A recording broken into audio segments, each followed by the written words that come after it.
¿Qué es lo más espeluznante que has visto en un hospital? Puede que espeluznante no sea la palabra correcta. Perturbador, mi esposa tiene cáncer y necesitaba un trasplante de médula ósea.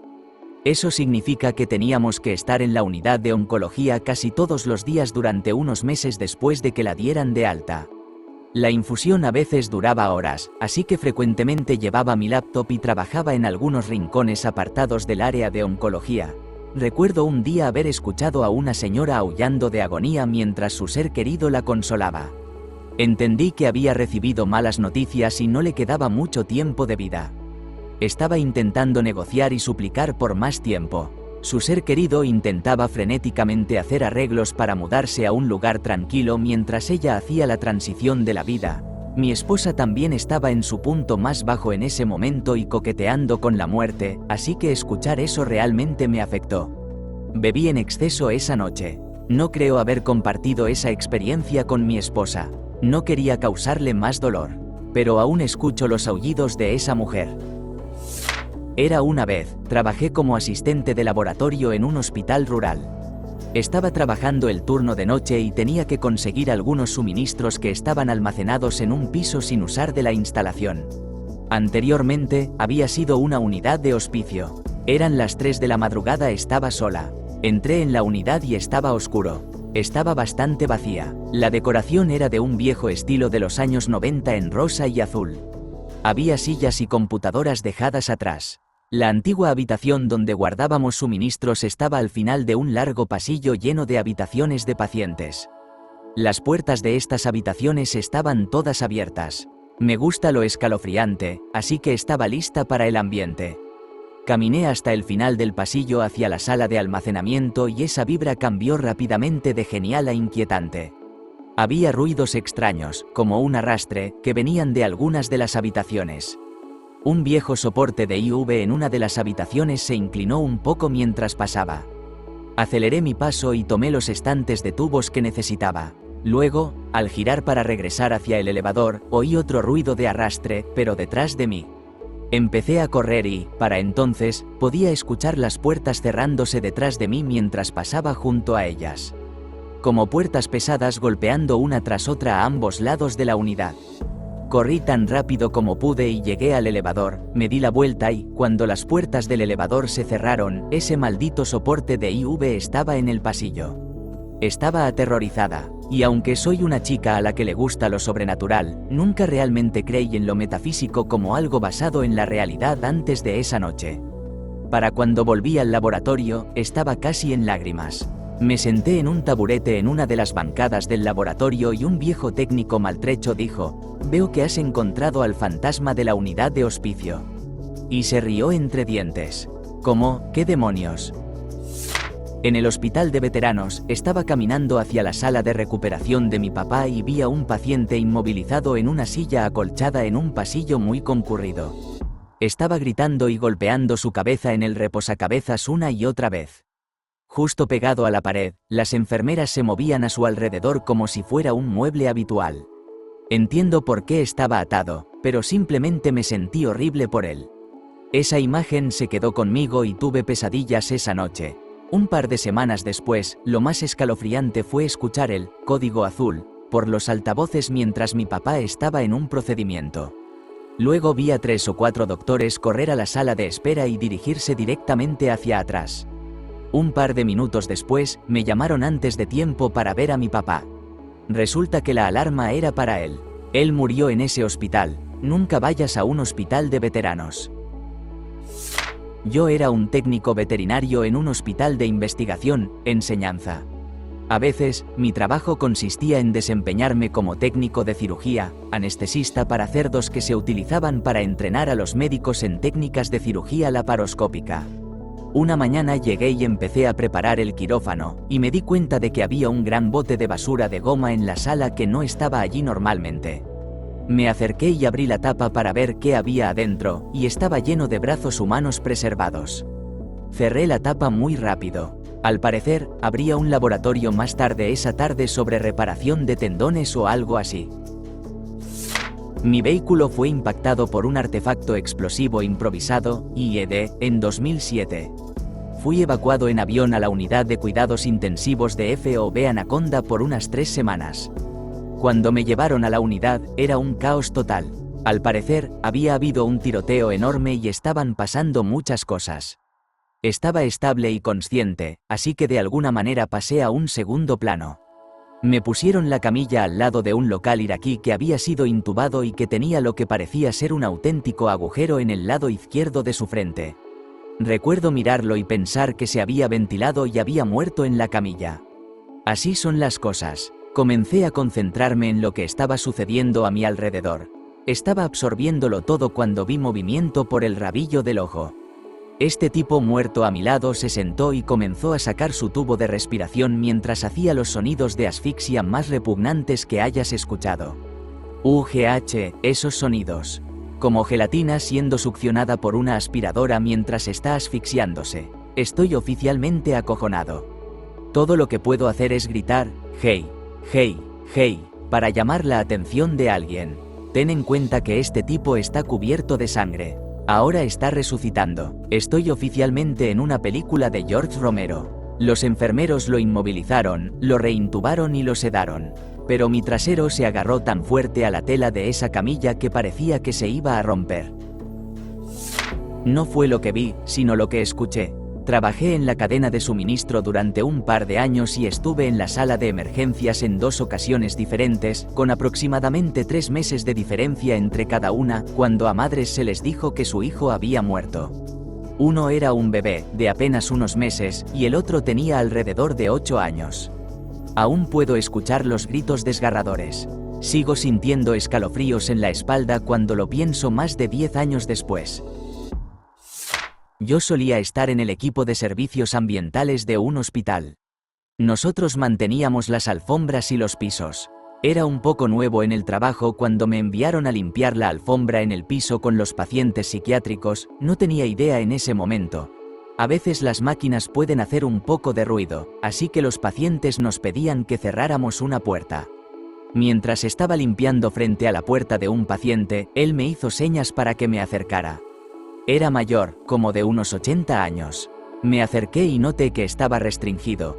Él seguía repitiendo: «Ven aquí, déjame salir, tengo que salvar a los niños». Señaló hacia la ventana, hacia otra parte del hospital y dijo: «Están en el hueco del ascensor. Tengo que salvarlos, déjame salir». Supuse que podría tener algún problema de salud mental, pero aún así me resultaba muy escalofriante. Hace años, trabajé en un hospital local, y el departamento sobre mí casi tuvo una situación activa de tirador. Estábamos en el almuerzo cuando sucedió, sonaron las alarmas y el lugar se puso en lockdown. Un empleado psicópata entró con un arma y amenazó con matar a un compañero de trabajo después de que él mismo dejó a su esposa por dicho compañero, quien simplemente fue amable con él. La policía detuvo al hombre justo cuando estaba apretando el gatillo, y la parte blanda entre el pulgar y la mano del oficial detuvo el martillo del revólver de golpear el percutor. Aquí hay un enlace al evento en cuestión si alguien quiere leer sobre ello.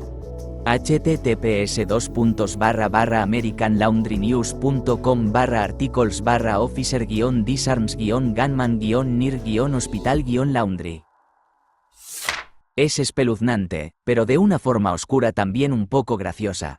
Tuvimos un caso de muerto a la llegada en el quirófano durante las vacaciones de diciembre. Alguien, mientras salía a fumar, se desplomó muerto, vestido de payaso.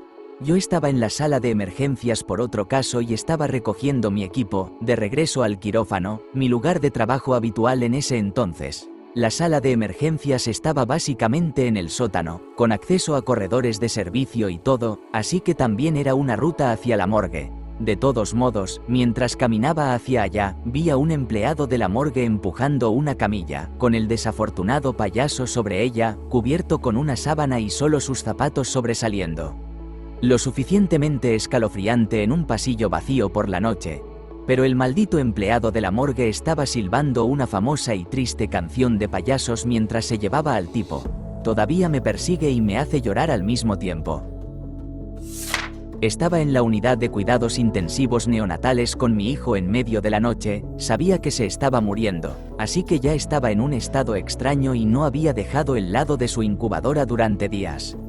El bebé en el otro lado, a menos de un pie de distancia, estaba en otra incubadora y solo había estado allí durante una semana aproximadamente. Escuché a las enfermeras intentando obtener una medición con la sonda de saturación, pero estaban teniendo dificultades, probando diferentes cables y posiciones. Luego se dieron cuenta de que su temperatura había bajado e intentaron obtener una gasometría donde pinchan el talón del bebé, pero no había sangre.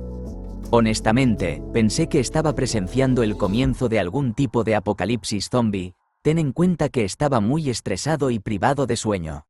Finalmente, se dieron cuenta de que el bebé estaba muerto y que solo era el ventilador el que movía sus pulmones hacia adentro y hacia afuera, lo que la hacía parecer viva. No sé por qué tardaron tanto en darse cuenta, pero fue muy extraño estar tan cerca de todo eso.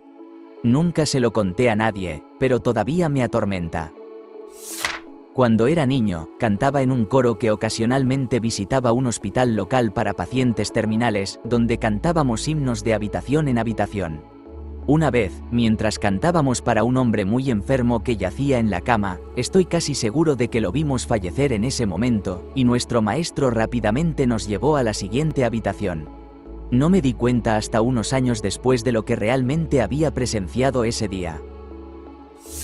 Estaba en tratamiento contra el cáncer. Estaba en una sala de aislamiento donde teníamos nuestras propias habitaciones pequeñas con un vestíbulo para que las enfermeras pudieran desinfectar. Estaba en la última habitación del pasillo y durante mi estadía, había algunas personas entrando y saliendo en la habitación de al lado. Tenía una infección, por lo que las enfermeras me despertaban constantemente para cambiarme los antibióticos, etc. Así que cuando me desperté en medio de la noche y vi a una mujer de pie en la puerta, toda vestida de blanco, asumí que era una enfermera. Parpadeé un poco más y me di cuenta de que no era una enfermera, era una anciana en una bata de noche. Me estaba mirando con los ojos muy abiertos y sin hablar. Me senté en la cama, sabiendo que no debía acercarme a ella porque tenía neutropenia y ella probablemente también. Presioné el timbre de la enfermera y le pregunté a la mujer si estaba bien, si podía ayudarla. Ella me miró por unos segundos más antes de darse la vuelta y salir arrastrándose.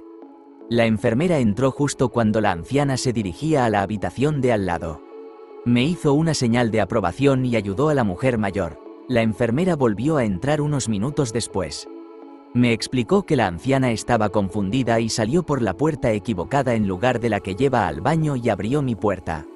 Debió estar algo aturdida por los medicamentos que estaba recibiendo. Afortunadamente, no se asustó ni nada cuando me desperté. Recuerdo la sensación de, oh, demonios, en el estómago cuando me di cuenta de que no era mi enfermera. Trabajé en cirugía y tuve un turno de 24 horas. Tuve que regresar al quirófano después de la última operación y, después de que aseguramos todo, me di cuenta de que había dejado las llaves de mi habitación de guardia allí. No había nadie y todas las luces estaban apagadas. Eran alrededor de la 1 de la mañana y tuve que caminar un poco por un pasillo muy largo y recto en la oscuridad para llegar al interruptor de la luz. Antes de poder encender la luz, creí ver la silueta de una persona en la oscuridad. Pero no, solo estoy imaginando cosas. ¿Verdad? Mierda, definitivamente hay algo moviéndose. Corrí hacia el interruptor de la luz, lo encendí y me preparé para correr. Pero la persona que de alguna manera estaba allí y estaba a 15 metros de mí era un paciente que caminaba de manera extraña. Resultó que un paciente con demencia de alguna manera había subido aquí y entrado en el área del quirófano. Eso realmente me asustó y todavía pienso en eso de vez en cuando. Trabajé como enfermera, y en mi primer turno nocturno todo estaba realmente tranquilo. Era una estación para pacientes con accidentes cerebrovasculares y los 30 pacientes estaban dormidos. Éramos 3 compañeras de trabajo. De repente, todas escuchamos el sonido de la alarma, que solo puede ser activada por compañeros. Corrimos hacia la computadora para ver que estaba en una estación diferente, la de cuidados paliativos. Ella estaba sola esa noche. Así que corrí hacia allá y vi una de las habitaciones de pacientes con la puerta completamente abierta, y entré. Dentro estaba la enfermera con un paciente recién fallecido, 2 metros y alrededor de 130 kilogramos, y juro que estaba derramando líquido por todas las aberturas de su cuerpo. Charcos de este líquido salían de sus oídos, nariz, boca, ojos, ano. y así sucesivamente. Olía horrible y parecía ser una mezcla de sangre muy espesa y Dios sabe qué más. En la acción de detener el líquido, algo cayó sobre mi camisa e incluso en mi zapato. La ayudé a limpiar el cuerpo y lo llevé al sótano, donde se encontraba la morgue. Nos tomó más de 20 minutos ponerlo en el refrigerador. El cigarrillo después de esto fue uno de los más relajantes que he tenido en mucho tiempo. Me desperté en el hospital sin que nadie estuviera alrededor y tenía cosas metidas en mí. Realmente tenía que orinar, así que me levanté y salí de mi habitación con una bata y la enfermera se volvió loca. Aparentemente, pensaban que iba a estar muerta para la mañana. Tuve una emergencia médica y estaba totalmente inconsciente. Mis signos vitales seguían disminuyendo hasta el punto de tener entre 35 y 40 pulsaciones por minuto con respiración superficial. Millón de preguntas después y 2 días en el hospital, lo único que pudieron concluir fue que era algún tipo de respuesta a una toxina o veneno. Edith, así que tenía un orinal debajo de mí y una vía intravenosa en uno de esos soportes que llevé conmigo. Esto ocurrió cuando estaba desplegada y era más bien una clínica remota en una de las islas del sur de Filipinas. Mis hermanos en el ejército, recibió un disparo en el tobillo hace más de 10 años en Afganistán. Avancemos 2 días después de que le dispararon, él estaba instalado en la sala militar del Hospital Queen Elizabeth en Birmingham. He estado en el hospital muchas veces, pero lo que esos 30 metros de sala hicieron a mi mente me aterrorizó por completo. Hasta ese momento, lo peor que había visto eran traseros desnudos en esas batas de hospital. Era como la escena en la que Robocop ve por primera vez lo que queda de él. Nota al margen. Personas y trabajos absolutamente increíbles ocurrieron y nunca he visto tanta fuerza considerando las circunstancias de estos hombres y mujeres. Escuché de un amigo que trabaja en un hospital que bastante regularmente, cuando alguien muere y necesita ser trasladado dentro del hospital, en lugar de ponerlo en una bolsa para cadáveres y llevarlo por ahí, lo que sería desconcertante para los otros pacientes, le colocan una máscara de oxígeno y lo trasladan pareciendo que todavía está vivo. Me hace preguntarme cuántas veces en realidad son cuerpos los que pasan y tú no te das cuenta. Estaba en la escuela de enfermería y me asignaron a una paciente en oncología cáncer de colon. Por alguna razón, le estaban poniendo tinte verde en su alimentación por sonda, supongo que para poder diferenciarlo de otros fluidos corporales. Justo antes de que esa mujer falleciera, se volvió de un verde increíble como el Hulk. He visto a personas volverse moradas por el amiodarona o por demasiado plata coloidal, pero nunca había visto a alguien volverse verde de nuevo. No fui yo, sino mi papá. Me estaban suturando la barbilla y él estaba sentado conmigo mientras me cosían. Yo tenía 3 o 4 años. Empezó a sentirse mareado y necesitó acostarse fuera de la habitación. Aparentemente, hubo un accidente fatal en motocicleta, y llevaron el cuerpo rodante pasto de mi habitación, justo frente a mi papá fuera de la sala. Honestamente, no recuerdo mucho, excepto a él acostado afuera, pero él sí habla del cuerpo sin vida pasando junto a él. Por alguna razón, esa historia siempre me alejó de las motocicletas. ¿Te gustó el video? Regálanos un me gusta, deja tu comentario y suscríbete para que así no te pierdas de los nuevos videos que subimos todos los días.